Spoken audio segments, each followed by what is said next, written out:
So coming to Shernaz, um, so as a counselor, I'm sure you would have, dealt with survivor's guilt, right? So how have you actually handled that? And do you think that, do we have any active support groups for suicide survivors? Yes, Sonali, survivor's guilt is a very common feeling that you find with people who have lost a loved one, whether it is to suicide, an accident, in recent times to COVID, to any trauma. Right, I think the most important thing to do is acknowledge their feelings. right, You know, allow them to share those feelings. right. The feelings may not be rational, but it is a response to the trauma. Correct. Their grief is a response to that trauma. And allowing them to vent out is a very important part of the healing process. Absolutely. Yeah. Absolutely. Actually, all the steps that Dr. Avinash just mentioned right now for helping a person deal with depression or anxiety also is very helpful for a survivor who's struggling with grief. Right. Helping them share their feelings, connect with family and friends. Lot of them tend to isolate themselves. Correct. And keep ruminating and thinking about, how I could have done something differently, which would have prevented the death. So true. Right? So true. Instead of allowing them to be focused inwards at all times, helping them focus on the environment around them. Right. Helping them to learn maybe a few mindfulness techniques. Helping them focus on their breathing. Mm-hmm. Maybe the visual senses around them, the auditory senses around them, the kinesthetic senses around them. Right. Helps them ground them to the here and now. Right. Okay? Helping them practice self-care. Right. Now, self-care could be physical, it could be emotional, proper diet, proper sleep, proper exercise. Absolutely. Some form of meditation. Yoga obviously is very helpful.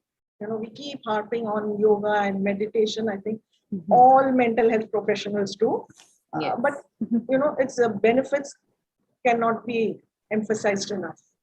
Right. Having a hobby, again, is very important. It helps calm the person down, as well as helps the person look forward to something in life. Right. Another very important thing is ask the person to get involved in acts where they can help others. Okay. Whether it is talking about their experiences, talking about their own experiences, if they've lost someone to maybe suicide, talking about the experience. It's cathartic for them, as well it is helpful to others who may be going through similar circumstances. Absolutely. So it helps build a connect between the survivors. Right. Or volunteering for a charitable organization or any volunteering, giving something back to the society also is very helpful to a survivor. Absolutely. These are some basic things that a survivor can do to cope with their guilt.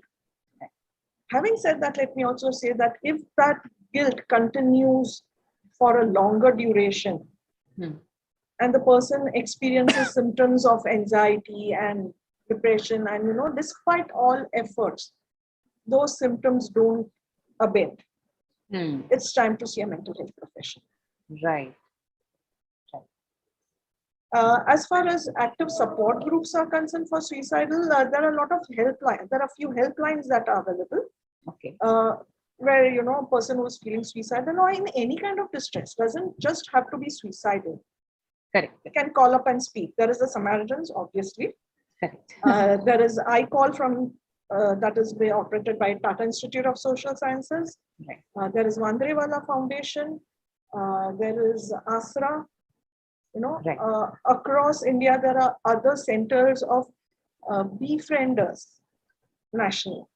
there is Sneha, there is Sumetri, other centers where there is you're assured of confidentiality. You can anonymously talk, call Right. up and talk, Yeah. and that also helps. Very often, a person may not want to reveal their identity. Absolutely. Absolutely. So you can talk with the helpline, and going forward, can see a mental health professional when and as needed. Correct. Whenever they're prepared, basically, coming out from the anonymity to, now acknowledging and accepting that, yes, now they need help. And then probably really, like you said, approaching the mental health professional finally. So I think a helpline could also be the catalyst for the person to feel confident enough to approach a Absolutely. mental health professional. Yes, I'm You know, sure. I'm sure. The awareness whilst talking with the helplines, the fact that that they need help and they Correct. need professional help, Absolutely. Absolutely. not just talking to anybody and everybody, because you can speak to family and friends and others, but then you are not really sure of the kind. Most people tend to advise Right. before even completely listening to what the person has to say.